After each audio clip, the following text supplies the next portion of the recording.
So hello students. तो हम लोग भाई एक नंबर के क्वेश्चंस जो है डिस्कस कर रहे हैं। मतलब ये कि fill in the blank, okay, one word, okay, objectives. तो ये सारे क्वेश्चंस जो है मेरे इन वीडियोस से तुम्हारे क्लियर हो जाएंगे। ठीक है, तो धीरे धीरे हम लोग आगे बढ़ रहे हैं। तो भाई नेक्स्ट क्वेश्चन है हमारा। नेक्स्ट क्वेश्चन ये कह रहा है, if a beam of a red light and a beam of a violet light are incident at the same angle on the inclined surface of a prism। ठीक है, एक inclined surface है, ठीक है, या फिर कह लो कि प्रिज्म पे एक वायलेट और एक रेड सेम एंगल पे इंसिडेंस हो रहे हैं। ठीक है, जैसा कि यहाँ दिख रहा है। ठीक है, उसके बाद ये कह रहा है, ठीक है, prism from air to medium and produce angle of, ठीक है, रिफ्रैक्शन। रिफ्रैक्शन के बाद जो एंगल हो रहा है वो आर और वी हो रहा है। आर किसके लिए भाई? रेड के लिए है, ठीक है, और वी क्या है? वायलेट के लिए रिस्पेक्टिवली। ठीक है, which one of the following is correct. ये ऑब्जेक्टिव है, इसमें चार ऑप्शन है। पहला ऑप्शन है R is equal to V, ठीक है। दूसरा ऑप्शन है आर, ठीक है, इज ग्रेटर देन वी, ठीक है। और चौथा ऑप्शन है R is less than V. और तीसरा ऑप्शन है ये आर लेस देन। चौथा ऑप्शन है नन ऑफ दीज। तो तीन ही ऑप्शन है कुल मिला जुला के। चौथा ऑप्शन भी हो सकता है। ठीक है, तो देखते हैं। तो हमको पता है कि जैसे ही जो है ये लाइट यहाँ पे पड़ेगी, ठीक है, इसका डिस्पर्सन होगा और ये 7 कलर्स में डिस्ट्रीब्यूट हो जाएगी। ठीक है, तो भैया 7 कलर में डिस्ट्रीब्यूट हो गई। ठीक है, तो अगर 7 कलर में मैं सिर्फ 2 कलर बना रहा हूँ तो सबसे नीचे विब की ओर, सबसे ऊपर आर। ठीक है, सबसे ऊपर आर है, ठीक है ना। तो विब की ओर, तो ये पूछ रहा है कि भैया इसमें से सही कौन सा है। ठीक है, तो अगर हम, ठीक है, एंगल कैसे नापेंगे भाई? देखो, जिसका सबसे ज़्यादा डेविएशन होगा, ठीक है, उसका सबसे बड़ा एंगल होगा।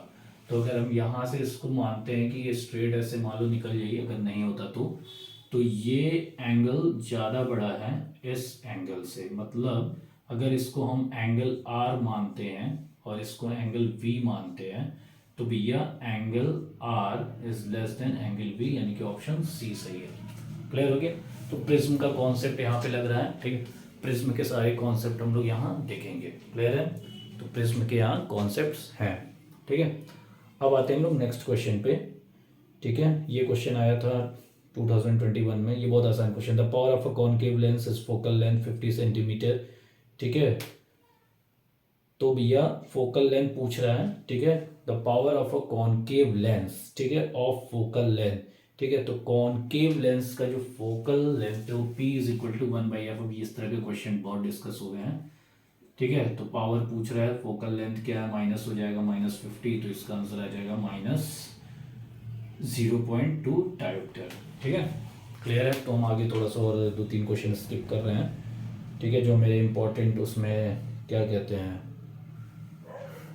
मेरे इम्पोर्टेंट लाइब्रेरी में है, ठीक है, या फिर कलेक्शंस में है। ठीक है, तो अब हम लोग नेक्स्ट क्वेश्चन है जो हमारा वो ये है कि भाई size of image formed by a concave mirror is equal to the size of the object when the object is at. तो सबको पता है, ठीक है, कि भैया जब हम कॉनकेव मिरर से हमारा इमेज फॉर्मेशन वाले सारे वीडियोस देख लेना, इमेज फॉर्मेशन कर रहे हैं, सेम साइज का तभी बनेगा, ठीक है, जब वो कहाँ रखा जाएगा बच्चों? जब वो centre of curvature of the mirror रखा जाएगा। Centre of curvature of the mirror अगर हमारा जो है ऑब्जेक्ट रखा जाएगा तो वहीं पे बनेगा। ठीक है, प्रीवियस वीडियो में मैंने बताया भी था, मैथमेटिकली भी प्रूफ किया था। ठीक है, तो ये कैसे बन रहा है, ठीक है, और क्यों बन रहा है, ठीक है, तो जिसको भी डाउट हो वो मेरे ये वाले वीडियोस जरूर देखना। ठीक है, तो उसके बाद भाई क्या हो गया, तो कहाँ रखा जाएगा? सेंटर ऑफ कर्वेचर पे। क्लियर हो गया? ठीक है, अब आते हैं हम लोग नेक्स्ट क्वेश्चन पे। इसमें कह रहा है study the diagram given below. Okay, तो भैया पहले मैं डायग्राम बना दे रहा हूँ। ठीक है, एक डायग्राम ऐसे बना हुआ है, एक ऐसे स्ट्रेट लाइन खींची गई है, ठीक है, फिर एक ऐसे स्ट्रेट लाइन खींची गई है। ओके, फिर उसके बाद बोला गया है कि ये एक्सिस ओ डैश है, ठीक है, ओ एंड ओ डैश है। ठीक है, फिर हमने जो है एक ऑब्जेक्ट लिया ए बी, ये ऑब्जेक्ट है ए बी। ठीक है। अब यहाँ से जो है एक लाइट रे निकल रही है। अच्छा, इसको एक्स और वाई दिया गया। यहाँ से एक लाइट रे कैसे निकल रही है भाई, एकदम स्ट्रेट निकल रही है, पैरेलल टू दिस एक्सिस। ठीक है, ठीक है, ये एक्स डैश और ये वाई है, यहाँ से निकली पैरेलल टू द एक्सिस। उसके बाद ये फिर डाइवर्ट हुई इधर की ओर। ठीक है, तो ये पूरा डायग्राम जो है हमारा दिया हुआ है। अब क्वेश्चन ये है, क्वेश्चन ये कह रहा है, क्वेश्चन ये कह रहा है भाई, क्वेश्चन ये कह रहा है हमारा कि भैया study the diagram given below and identify the type of lens x x dash. ये वाला पूछ रहा है ये कौन सा लेंस है पहला। ठीक है, उसके बाद कह रहा है and the position of the point on the principal axis O O dash. ठीक है, where the image of the A B appears to be formed. ठीक है, तो इसमें भाई 4 ऑप्शन दिया है। पहली बात कि ये कौन सा लेंस होगा सबको पता होना चाहिए। ठीक है, तो ये कौन सा लेंस होगा भाई, ये क्या कर रहा है, ये कन्वर्ज कर रहा है। तो अगर ये कन्वर्ज कर रहा है तो ये कौन सा लेंस होगा, तो ये कन्वर्जिंग लेंस होगा। कन्वर्ज कर रहा है नहीं, ये डाइवर्ज कर रहा है। ठीक है, तो ये डाइवर्जिंग लेंस होगा। ठीक है, ये लाइट यहाँ से आ रही है और डाइवर्ज हो रही है। ठीक है ना, ये डाइवर्ज हो रही है, भले यहाँ लेंस नहीं दिया है। ठीक है, तो ये कौन सा लेंस हो गया, ये डाइवर्जिंग लेंस हो गया। और डाइवर्जिंग लेंस बोलते हैं किसको, कॉनकेव लेंस को। तो ये जो हमारा जो लेंस है, अच्छा ये ऐसे आती लाइट रे। ठीक है, ऐसे नहीं, एक लाइन ऐसे यहाँ बना दे रहे हैं। अगर ये लाइट रे ऐसे आ जाती तो ये कन्वर्ज होती, और कन्वर्ज होती तो ये कन्वर्जिंग लेंस हो जाता कॉन्वेक्स, और यहाँ पे होगा कॉनकेव, क्योंकि ये डाइवर्ज कर रही है लाइट रे को। तो पहला चीज़ क्लियर हो गया। ठीक है, उसके बाद पूछ रहा है, ठीक है, where the image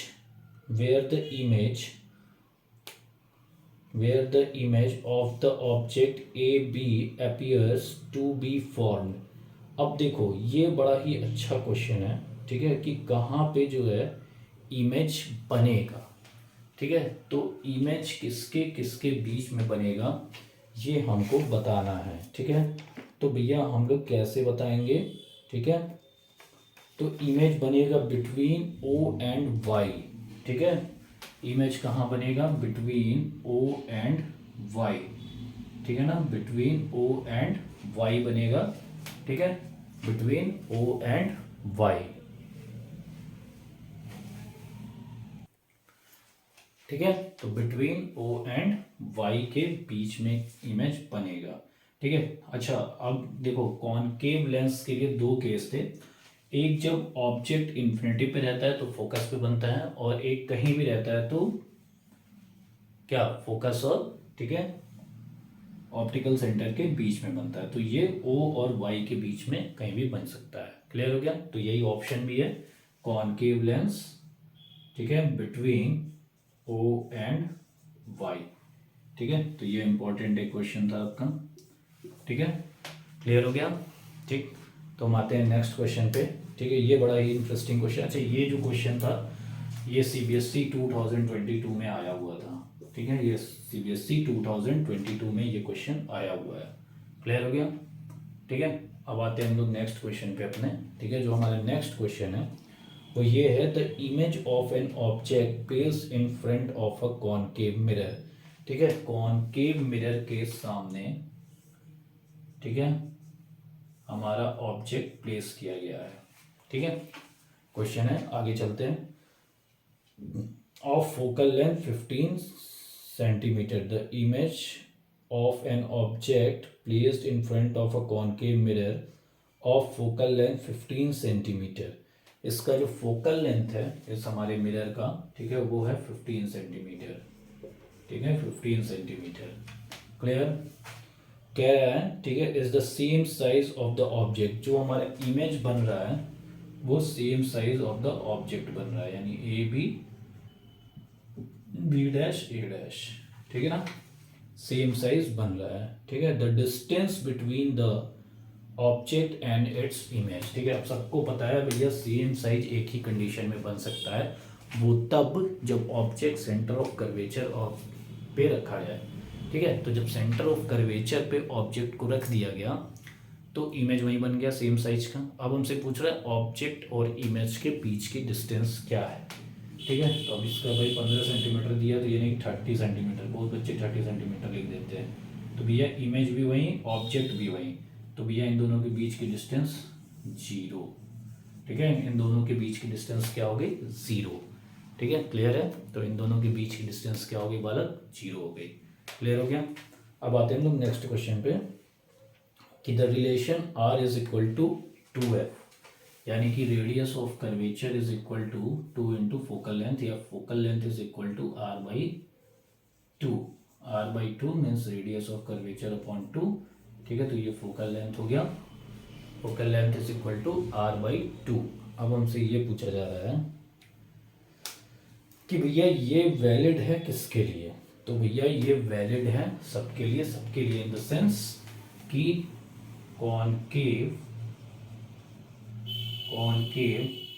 and convex mirror both, ठीक है। तो concave and convex mirror both, ये हमारा किसके लिए, प्लेन मिरर के लिए क्या वैलिड है, ठीक है। प्लेन मिरर का जो फोकल लेंथ होता है वो इन्फिनिटी पे होता है, ठीक है। प्लेन मिरर का जो हमारा फोकल लेंथ है वो इन्फिनिटी है, ठीक है। इन्फिनिटी का मतलब 1/0, ठीक है, यानी कि 1/0। तो ठीक है, f इज इक्वल टू अगर हम r/2 करते हैं तो ये 1/0 हो जाएगा, ठीक है। तो रेडियस ऑफ कर्वेचर r जो हो जाएगा वो भी हमारा इन्फिनिटिव हो जाएगा। क्यों? क्योंकि r इज इक्वल टू 2/0 हो जाएगा, यानी कि प्लेन मिरर के लिए भी वैलिड हो रहा है। गुड, ठीक है। हालांकि ऑप्शन में नहीं दिया है, ऑप्शन में दिया है कि for concave mirrors but not convex mirror, for convex mirror but not a concave mirror, neither the convex nor for convex, ठीक है, for both concave and convex. तो भैया इसके लिए तो ये टिक हम मार सकते हैं, ठीक है, लेकिन हमने चेक कर लिया कि भैया ये इसके लिए भी वैलिड है। यानी कि अगर ये क्वेश्चन आ जाता है, ठीक है, मान लेते हैं ऑब्जेक्टिव में और ऑप्शन दिया हुआ है फॉर प्लेन मिरर, ठीक है, तो प्लेन मिरर के लिए भी ये वैलिड है, ठीक है। प्लेन मिरर के साथ ये दोनों मिरर दिए हुए हैं या फिर सिर्फ ये दोनों मिरर दिए हुए हैं, ठीक है, और प्लेन मिरर के साथ ये मिरर दिया, मतलब प्लेन मिरर के साथ कॉनकेव और कॉन्वेक्स दिया हुआ है, तो वो ऑप्शन सही होगा, ना कि वो ऑप्शन सही होगा जिसमें सिर्फ कॉनकेव और कॉन्वेक्स मिरर दिए हुए हैं। क्लियर हो गया? तो आई थिंक क्लियर हो गया होगा, ठीक है। नेक्स्ट क्वेश्चन की ओर चलते हैं, ठीक है। नेक्स्ट क्वेश्चन है an object is placed in front of a concave lens for all the position of the object, ठीक है। तो कॉनकेव लेंस के जब भी सामने ऑब्जेक्ट रखा जाएगा तो वो हमेशा वर्चुअल डिमिनिश्ड और इरेक्ट बनेगा। तो एक चीज़ जो ये क्वेश्चंस लगा रहे हैं तो इसमें एक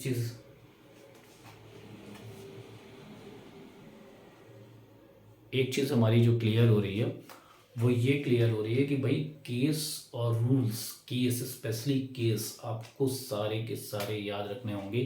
कॉनकेव मिरर, कॉन्वेक्स मिरर, ठीक है, कॉनकेव लेंस, कॉन्वेक्स लेंस, सारे केसेस आपको एकदम कंठस्थ होने चाहिए। कंठस्थ मतलब कि आपको जुबान पे होने चाहिए, ठीक है।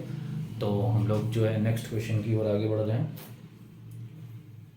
अच्छा, ये सारे क्वेश्चंस आज जो क्वेश्चन सारे डिस्कस कर रहे हैं ये सारे बोर्ड्स में आए हुए हैं, ठीक है। नेक्स्ट क्वेश्चन है student want to obtain a magnified image of an object A B on a screen, okay, which one of the following arrangement shows the correct position, ठीक है। तो भाई मैग्नीफाइड इमेज, इसमें 4-5 केसेस दिए हुए हैं, ठीक है, 4-5 केसेस दिए हुए हैं, ठीक है। तो इसमें से जो है एक केस जो करेक्ट होगा, ठीक है, कॉन्वेक्स मिरर, जैसे कि एक केस में जो है एफ पे रखा गया फोकस पे, तो इन्फिनिटी पे बन जाएगा, ठीक है। एक पे हमारा 2f पे रखा गया तो 2f पे बनेगा, बिटवीन 2f एंड f, ठीक है। तो ये वाला हमारा आंसर सही होगा, ठीक है। इसके बीच में अगर रखा गया तो क्या बनेगा भाई, इमेज हमारा स्क्रीन पे भी मिलेगा, मतलब रियल एंड इन्वर्टेड, और मैग्नीफाइड भी मिलेगा। क्लियर है? अब हम लोग आते हैं अपने नेक्स्ट क्वेश्चन पे, ठीक है।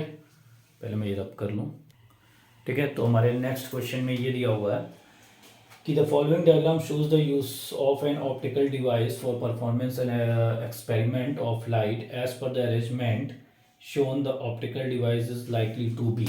तो एक छोटा सा डायग्राम बना हुआ है, ठीक है, हमसे पूछ रहा है ये कौन सा, ठीक है, डिवाइस है, कुछ ऐसे क्या। तो भैया देख रहे हो लाइट को डाइवर्स कर रहा है ये, तो ये कौन सा जो है हमारा डिवाइस होगा, ठीक है, तो ये हमारा होगा कॉनकेव लेंस, ठीक है, ये हमारा होगा कॉनकेव लेंस, ठीक है, ये कौन सा डिवाइस होगा, कॉनकेव लेंस का। क्लियर हो गया, ठीक है, ये 2022 में आया था, ठीक है।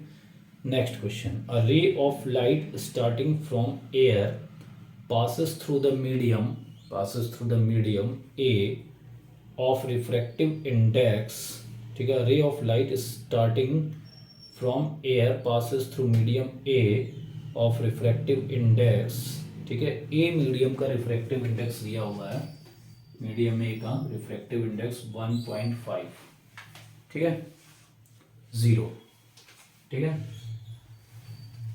उसके बाद कह रहा है एंटर्स मीडियम बी में एंटर कर रहा है और मीडियम बी का रिफ्रैक्टिव इंडेक्स दिया हुआ है 1.33, ठीक है, तो ये दिया हुआ है।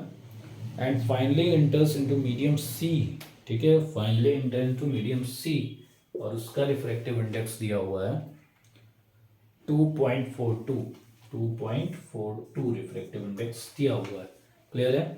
उसके बाद पूरा if this ray emerge out in air from C, ठीक है, सी के बाद वो एयर में निकल गया, then for which of the following pairs of medium the bending of light is least. बहुत बढ़िया क्वेश्चन है और ये क्वेश्चन 2022 में आया हुआ है, ठीक है। तो भैया कहना ये चाह रहा है कि एक मीडियम ए है, ठीक है ना, मीडियम ए है, ठीक है, जिसका रिफ्रैक्टिव इंडेक्स है कितना 1.50। उसके बाद मीडियम 2 है, बी है, उसका रिफ्रैक्टिव इंडेक्स है 1.33। उसके बाद मीडियम सी है, उसका रिफ्रैक्टिव इंडेक्स है 2.42 और लास्ट में बोल रहा है कि ये निकल गया कहाँ से, if the ray of the emerge out in the air from C, ठीक है, सी से वो एयर में निकल गया, then which of the following pairs of the medium, मतलब ऑब्जेक्टिव है, ठीक है, और उसमें पेयर्स दिए हुए हैं और हमको बताना है कि कौन सा जो है बेंडिंग ज़्यादा होगा, ठीक है ना। तो ऑप्शंस में लिख दे रहा हूँ पहले, एयर ए पेयर दिया होगा ना, तो एयर ए और सी, मतलब ऑप्शन ए और डी नहीं हो सकता। क्यों नहीं हो सकता, क्योंकि इसमें लिखा हुआ है पहले ऑप्शन में एयर ए, तो पेयर्स पूछ रहा है तो ये सवाल ही नहीं पैदा होता, ठीक है,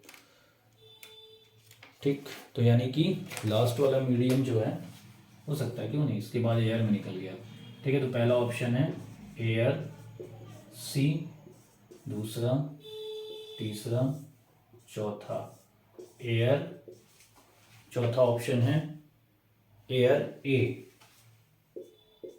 और दूसरा ऑप्शन है ए बी और तीसरा ऑप्शन है बी सी, ठीक है। तो तीसरा ऑप्शन है बी सी, तो तीसरा ऑप्शन है बी सी, ठीक है। तो हमसे पूछा ये जा रहा है, ठीक है, सबसे कम बेंडिंग किस में होगी, ठीक है ना। तो भैया पहले का रिफ्रैक्टिव इंडेक्स 1.50, ठीक है, दूसरे का रिफ्रैक्टिव इंडेक्स 1.33, तीसरे का, तो ठीक है, bending of light is directly proportional, तो क्या हो जाएगा, अच्छा ऐसे छोड़ देते हैं, ठीक है। अब देखो ये रेयरर है, ये डेंसर है, ठीक है, ये उससे भी ज़्यादा डेंसर है, ठीक है, ये फिर रेयरर हो गया। बेंडिंग पूछ रहा है, ठीक है, बेंडिंग पूछ रहा है, ठीक है। ये मीडियम ए है, अब यहाँ से बी की ओर आएगा, ठीक है, क्लियर है, ठीक। तो भैया यहाँ से ये ज़्यादा डेंसर है, ये रेयरर है, तो डेंसर टू रेयरर आएगा, ठीक है। अंतर कम है, कितने का अंतर है भाई, यहाँ से अगर 1.50 से 1.33 घटा दें हम, ठीक है, तो यहाँ 1 हो गया और यहाँ पे कितना हो गया भाई 7.17 का डिफरेंस है, ठीक है। तो ये डेंसर से रेयरर जा रही है तो अवे फ्रॉम द नॉर्मल, हल्का सा बेंड करेगी, ठीक है ना, हल्का सा बेंड करेगी। ठीक है, अब 2.42 में से 1.33 मान लेते 43 है यार, थोड़ा सा आलसी है। ठीक, तो ये 0 मान लेते हैं, ये 1 हो गया, ये 1 हो गया, यानी कि 1.10 का डिफरेंस है यहाँ पे। ठीक है, 1.10 यानी रेयर टू डेंसर, यानी कि टूवर्ड्स द नॉर्मल। ठीक है, अब एयर का मान लेते हैं 1 है। ठीक है, तो एयर का अगर 1 है तो 2.42 1.00, तो ये हो गया 1.42, जो कि बड़ा है इससे। ठीक है ना, जो कि किससे बड़ा है, इससे बड़ा है, तो यानी कि यहाँ पे ज़्यादा, ये हो गया डेंसर। ठीक है, डेंसर से फिर रेयरर, तो यहाँ भी ज़्यादा बेंड करेगी। ठीक है, तो ये एक हो गया कि तुक्का मेथड। ठीक है, तो यानी कि जो कम बेंडिंग है वो बी और सी में हो रहा है। ठीक है, तो जो सबसे कम बेंडिंग है वो किस में हो रहा है, बी और सी में, और ये आई थिंक यही इसका करेक्ट आंसर है। ठीक है, क्लियर है, ठीक है, क्लियर हो गया, बहुत बढ़िया। ठीक है, तो ऐसे ही इसको लगाएंगे, जिसका बेसिक कॉन्सेप्ट क्लियर होगा वो इस क्वेश्चन को बड़े ही आसानी तरीके से कर सकता है। तो ये क्वेश्चन भी आया था आपका 2021 में, क्लियर है। ठीक है, अब नेक्स्ट क्वेश्चन है, if a lens can converge the sun ray at a point 20 centimetre. एक जो है लेंस है जो कि कन्वर्ज करता है सन रे को 20 सेंटीमीटर पे, ठीक है, away from the optical centre, तो पावर ऑफ द लेंस पूछ रहा है।